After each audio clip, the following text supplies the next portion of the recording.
message from the big British castle, coming live from the Glastonbury Festival.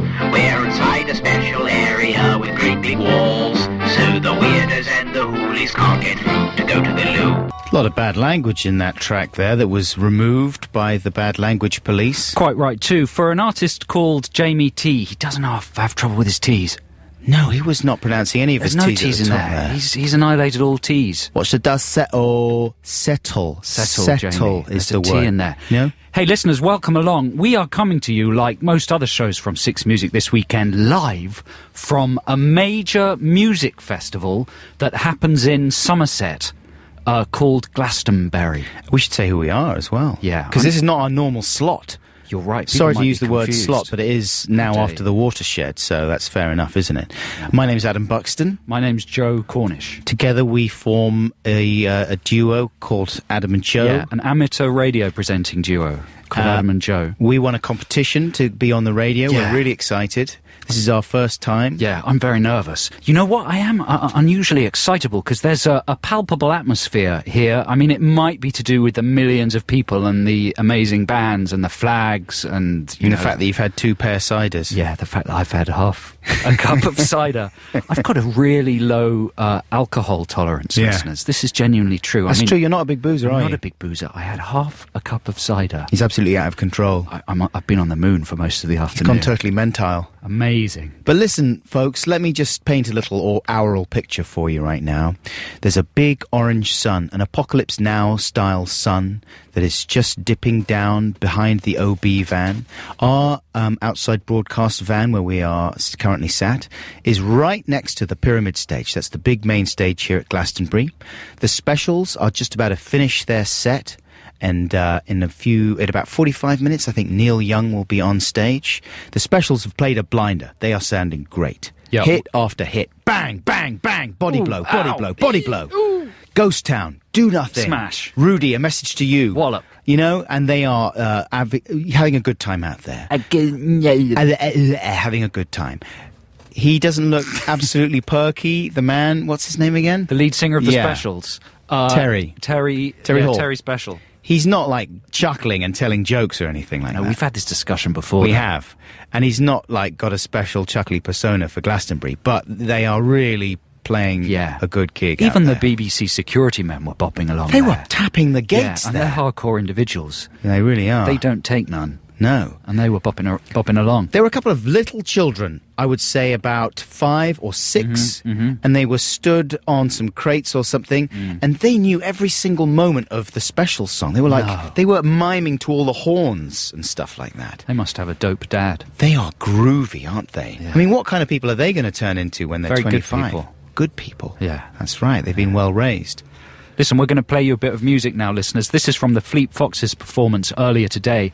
And they're a band that sound really beautiful in an outdoor context. You know, they're so earthy and organic and fair trade. It's absolutely true. And they sounded terrific. This is them playing the beautiful... Are you going to say something? Well, I was just going to say that we bumped into their guitar tech. That was exciting, you know, because, I mean... Well, he rushed over. He's a fan of the show. And you know... The poor old Fleet Foxes have suffered a lot of Stevenage, which is a catchphrase associated with this programme, if you're not a regular listener. Yeah. They've had our programme's catchphrase shouted at them at lots of their gigs. Steven! We thought the guitar tech might be upset or have a bone to pick with us, but on the contrary. He was very pleased about it, and he said that the rest of the Fleet Foxes were fine. Yeah, Mr. Pecknold.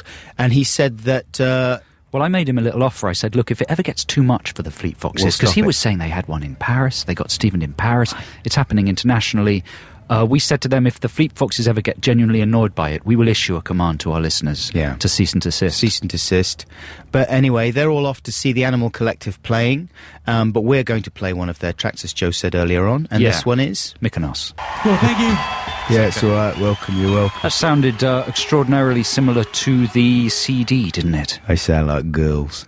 Do you think? I think they sound like beautiful girly men. And they are. Girly men. That was the Fleet Foxes with Mykonos. That's what you want, though. From a live experience, I want it to sound as similar to the record as possible, because the record's the thing you fall in love with, right? I like it when bands play their tracks much faster. You know? Do you? And a bit more ragged. James Brown style. Beat goes out of sync. Twice as fast. I like medleys. Do you? Yeah. Do you like it when they reggae them up? I love that. You might get some of that with Neil Young later on. Does he reggae stuff up? I don't know if he reggae stuff up, but he's disrespectful with his back catalogue. With his catalogue. People are concerned. We've heard one or two people chatting about this around the site. They're worried, or they're trying to figure out whether Neil Young will play classics. Is he going to go for the hits, or is he going to go for the obscure message set? You never can tell, can you? It depends on what kind of a mood he's in. He might start proselytising and doing the political hardcore set, you know? Sometimes he does.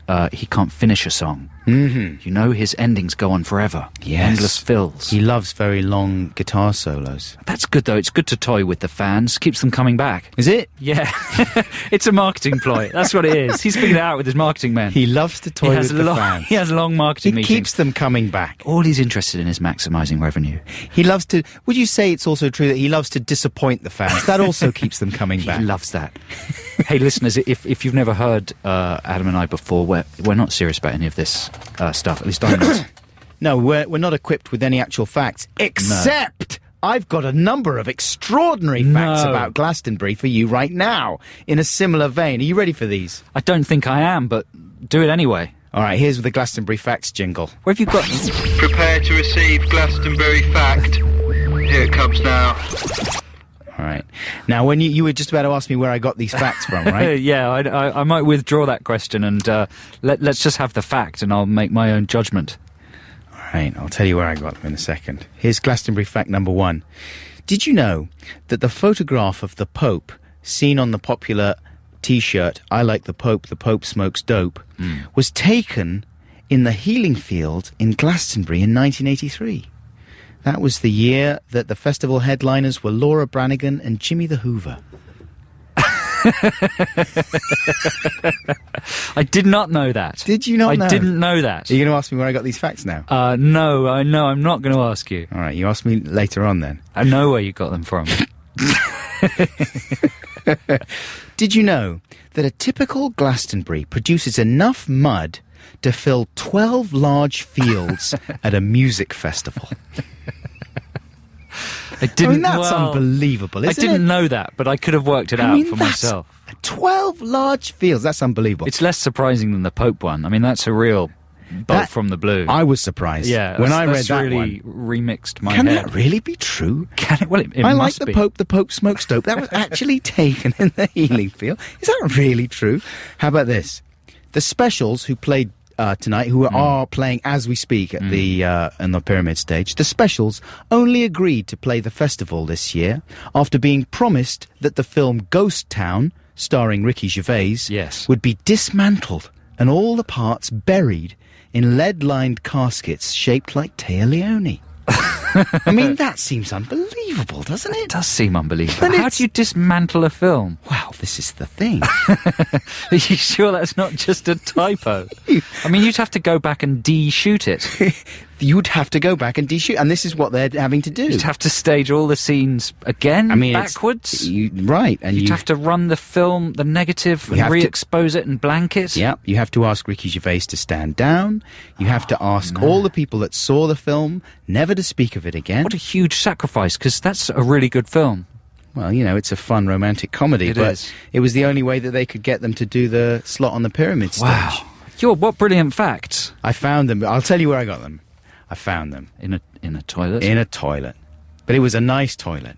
Yeah. It was one of the BBC toilets. Well, listen, let's have some more music while we absorb that. Is this going to be the Maccabees? Here's the Maccabees with Love You More. This was recorded earlier on today from the other stage here at Glastonbury 2009. Wow, that's the Maccabees with Love You More. I like the way we're getting a tiny bit of the on-stage banter at the end of each live record. Yeah, you got to have some banter. But that was kind of incomprehensible. He just said... Yeah, that's enough, isn't it? Yeah, that's fine. That's all you need. That was live from the other stage earlier on today at the Glastonbury Festival 2009. We're very pleased to be joined in our tiny outside broadcast cubicle by Murray Lachlan Young. Have I pronounced your name correctly there? Absolutely correctly, Thanks very much. Yeah. Now, Murray, you were kind of up and coming when we were teenagers reading Sky magazine and seeing your handsome face. In kind of louche poses. Ah, yes. In the late 80s. I still try and keep the old louche pose up. You're looking good, man, if you don't mind me saying. Oh, thanks very much. You have been pickled in aspic or something. Well, let's not talk about that. What's your secret? Because I was thinking that, like, you were a candidate for early burnout. but you failed to burn out.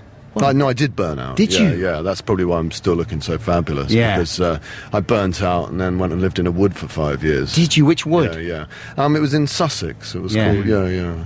The Priory Wood. It was kind of my own little priory, yeah. Well, man, you've come out of it looking wonderful, and I'm very pleased to say still producing poetry. Yeah, they've been really milking you for poetry so far, haven't they? You're kind of... Are you Six Music sort of resident poet for the Glastonbury weekend, is that right? That's me, for sure, yeah. And they've been pumping you for poetry at the rate of 4 a day. Ooh. Can most poets, turn stuff out at that rate? Well, I wouldn't like to comment on other people. I mean, John Hegley would explode, surely. John Hegley couldn't handle it. Do you think you're compromising your creative integrity at all by being asked to, like a sort of over-milked heifer? I don't know where I'm going with this. It's a beautiful image. Thanks a lot. You write your own poetry, No, you're like a sort of poetry war correspondent, though, aren't you? I think it's creatively just having that sort of weight is actually good for me, because I need to have some sort of deadlines. Some discipline. But it's frying doing 4 a day. And you've chosen a particular subject for your poem that you're going to read to us now. Is he going to read it now? Yeah, let's we've got have time before the news. And then we'll deconstruct it afterwards. Are you comfortable with that? You can try. I can tell you it's all over the place. I should let you know I've got a B in A-level English literature. Oh, okay, yeah. right. Have you ever written a poem, Joe? I've got a serious one. I've got an S level. Yeah, probably. Have you? In the past, yeah, sure I have. Because it's a funny thing writing serious poetry. Is it? Well, no, it's weird. I'll tell you, just before you read your poem, Murray, because it's a strange thing. Like, do you ever spontaneously tell poems and recite poems when you're around at people's houses and stuff?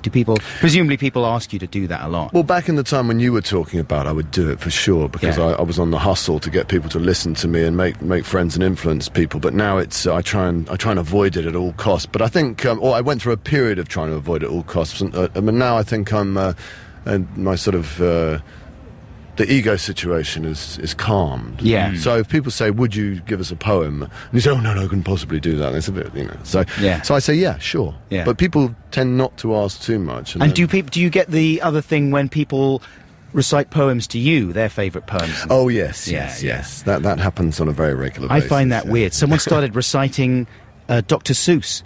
Oh, The Places You'll Go, which is a wonderful book. Oh, I love Dr. But the guy knew it off by heart, and he recited the whole flipping thing. I thought he was going to quote a couple of lines.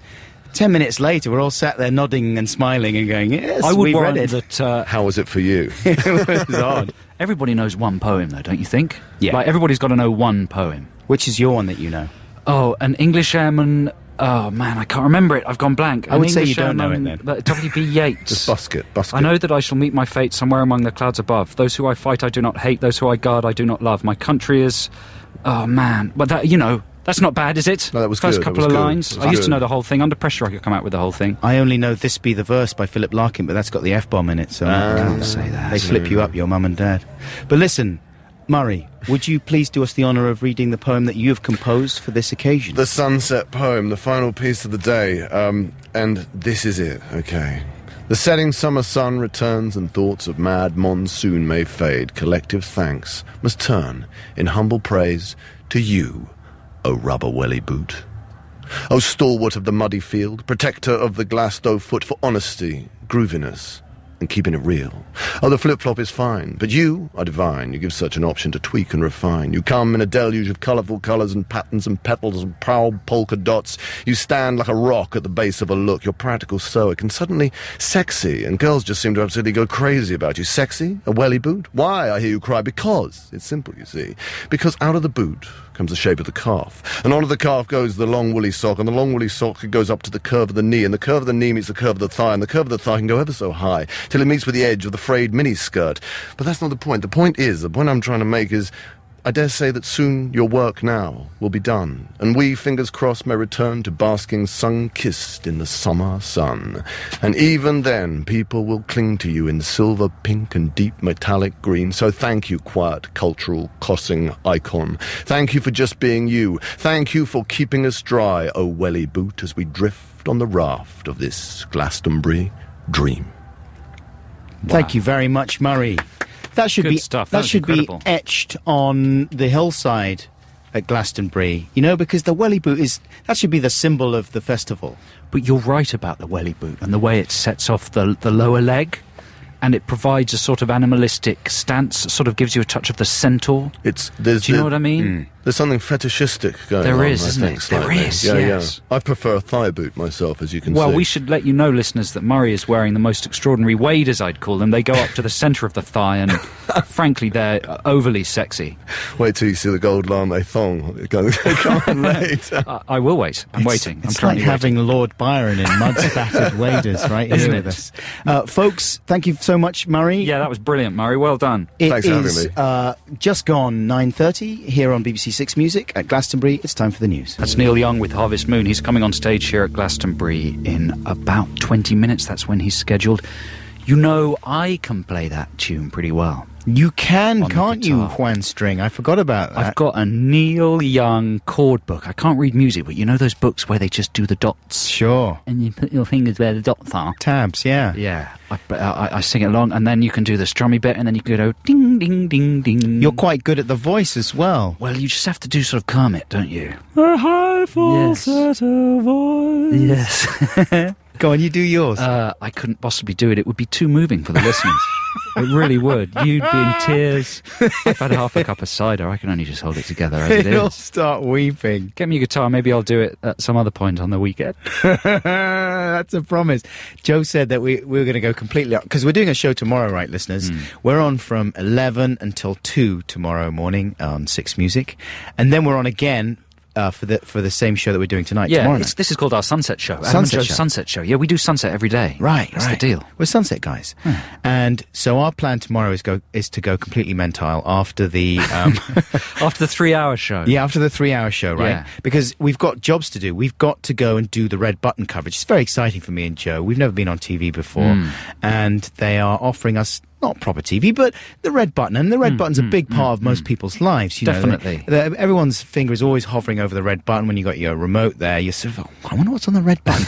Can we not watch the news? Hey, there's been some good red button stuff. That stuff to do with the Amado Iannucci stuff that was on the red button. That's that was true, good, wasn't it? Good Stuart Lee interviews. Yeah, after... there's often good little nuggets on the red button. Hey, I don't know if you thought I was being ironic or not, because I wasn't. Good. The red button's amazing, and we're doing some red button coverage tomorrow, and we are taping a little segment where I'm going to read out some jokes that our listeners have sent in, made-up jokes, right? And I'm going to be reading them out at the Cabaret tent at 4:30 here at Glastonbury tomorrow afternoon. I think we're coming on just after Kevin Eldon. I mean, he's amazing, Kevin Eldon. Tough act to follow. Very tough act to follow. And then after that, I think maybe Jeremy Hardy comes on. God knows what Jeremy Hardy's going to make of the made-up joke set that I've got planned. So that's our afternoon. But then we're going to go totally nuts, and then we have to do our Sunset Show tomorrow evening. So Joe will be so emotional by then. Fat Guy Goes Nutsoid. It's one of my favourite films. What's Fat Guy Goes Nutsoid? I don't really know. It's just a film title that I see every Just now and make then. it up. No, it's real. Fat Guy Goes Nutsoid. Look it up. I've always wondered what happens in it. I mean, I guess a fat guy goes nutsoid.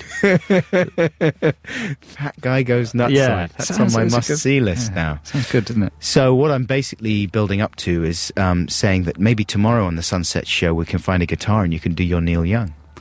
What? Yeah, on the show. Yeah. Yeah, sure, maybe. That's a promise. Well, it's going to be bad for everybody. Obviously, I mean, who wants to it's hear gonna be me bad. singing Neil Young? Well, I do. Like, really sincerely. It'll be so funny. Come on, you've got to do it. Something I do in private to my girlfriend with the Yeah. guitar, and hiding my bits. I'm naked at the time. Of course you are. Yeah. Or you're just wearing your wolf Part of my pants. seduction routine. But that would be amazing. I would love it if you did it so sincerely. If you were so Okay, you're on. tired, that would be brilliant. You are on. And then you could make me do something sincerely. I want it to be all about me. All right, well, let's just be about you. That's You're fine. not allowed to do anything.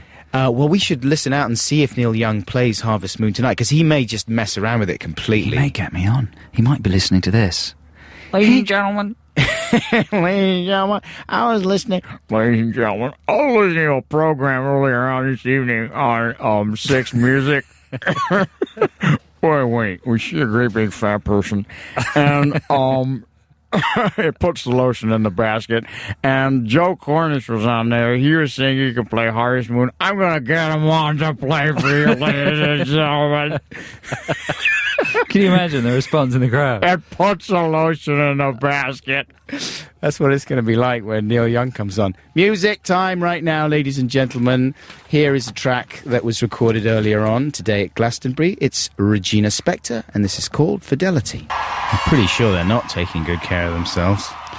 Well, that's hardly the point of being here. They're just out there rolling around in their own filth. Abuse yourself with moderation. As far as I can tell. We went for a wander earlier on today, listeners. I arrived this afternoon because I was filming the sitcom yesterday. Joe, you got here yesterday, right? I did. I was here last night. So you were here for the deluge. I was. There was a massive thunderstorm. In fact, I was kind of being patched through live to Radcliffe and Maconie's show on Radio 2. Right. And I was in a little outside broadcast box. And just as I was about to go on, lightning struck the box. And I think all the electrics went down right across the BBC momentarily. Every time they patched me through, there was another fizzle. It was really quite scary. I think Joe Wiley very nearly got hit. One of her earrings. What are you talking about? I don't know, I'm just fantasizing. Yeah. But it was scary and exciting and it's probably Andrew Collins. No, not Collins and Maconie. It's Maconie and Radcliffe, isn't it? It's probably Stuart Maconie just thinking, oh, we don't have to have Joe Cornish, do we? Yeah, trying to slice me off, cut me off. Get the lightning on. But I had a good wander round yesterday on my own. Where did you go? I went all over the shop, to one end of the shop and the other, and it was a little bit emptier than it is today, yesterday. Yeah. I met a couple of fans of this show. Oh, really? Who had a made-up joke for us. Good one. They came and kind of got hold of me and said, look, we've made up this joke. His name was David Churchward. She was called Gemma Watts. And their joke was just awful. I mean, it was really awful. And it took ages to say it. Yeah. And it was just really disappointing. And you had to stand there smiling all the time? No, as soon as she said the last word of the joke, I just turned and walked away. Did you? Yeah, but in a comic way. You Sure, know. Then I came back again. It's so awful, I'm not going to say it to Are you not even going to say it? What do you... I mean, it's really bad. Come on. Do I have to say it? You've got to say it now. What is it about radio? Do I? Why can't we just move on? Because listeners won't know. It's the empty box syndrome, isn't it? Yeah, it is. Even if it's worthless, you still have to know what it is. You still have to have a little peek inside. That's how Deal or No Deal works. That's right. Okay, Gemma said, what film is this? Hello, all right. And the answer is The Horse Whisperer. Now, they thought they'd made that up. I quote, we feel we made this up on Wednesday in traffic, waiting to come down. How could you think you've made that up? Hello, all right. I would have done it a bit more like that. Yeah. See, that's very funny. Do you think? Excuse me. I was wondering if I could borrow 10p for a cup of tea. I mean, they knew it wasn't very good, but I was shocked that they thought they'd made it up. We've got better jokes than that for the comedy tent tomorrow night. I saw a dance troupe performing a satirical ballet about second home ownership in Cornwall. No. Yeah. How was very that? good. Was it? Yeah, it was good. It was really taking the mickey out of those second homeowners, and there was a small local crowd finding it very funny. Yeah, I bet. Second homeowners. Thank God someone's finally stuck it to that lot. I saw Arthur Smith in the cabaret tent doing some very off-colour material for a family audience. What time was he on? 4:30. And he was using all kinds of swear words and sexual innuendo? Onanism. Onanism. And autoeroticism. For a family crowd? For a family crowd. That's not on, Some surely. families stood up and left. Did they? Well, it was a bit too much too soon for the younger kids. Smith, you lunatic. Provoking a lot of difficult questions. He's on the straight and narrow now. I thought he was a family man. What's he thinking about? I'm doing an afternoon gig at, what was it, Latitude Festival or something. Really? Keep it clean. I've specially tailored the set so that it won't offend families. That's the way to do it. Because that's no good. Or is it expected if you bring your family? Is it expected? I've forgotten the question now. Well, exactly. Now look what you made me do. What you've done. Or is it expected? Oh dear. Or is it expected that if you bring your family to something like this, then that's going to happen, right? And that's what I'm asking. I don't know. Yes, no, maybe. Listen, we got some music coming up for you. This is an exciting hot new band, right? Joe was just pointing at bits of paper while I was saying that. I was getting the next thing lined up. This is a new band. You know about this, Adam. This is a couple of members of Supergrass. This was like a surprise performance. Oh, yes, and they called themselves Hot Rats. And we bumped into Nigel Godrich earlier on, Radiohead's producer, and he has done some work with Supergrass in the past. You know, he's friendly with all those Oxford chaps. You're going to embarrass him now? No, I don't think so. He was was just saying, why they call themselves Hot Rats? But I said, well, it's presumably after the Frank Zappa album. Yeah, that was a revelation. He seemed not to know. And he was like, oh, right. Anyway, so I'm excited to hear this. They played a mystery gig, right? Yeah, Danny this is Gaz. live from the Park stage earlier. This is Hot Rats with Love Cats. That's Gaz and Danny from Supergrass, masquerading as the Love Rats there, playing a cover of The Cure's The Love Cats and making it sound amazing. I called them the Love Rats, didn't I? No, they're the Hot Rats playing the Love Cats. Yeah. Hey, this has been Adam and Joe. We're back on 6 Music tomorrow live between 11 a.m. and 2 p.m. Steve Lamax coming up right now with live, proper live music happening actually now here from the Glastonbury Festival. Thanks for listening. Stay tuned. We'll see you tomorrow. Take it, bye. Bye.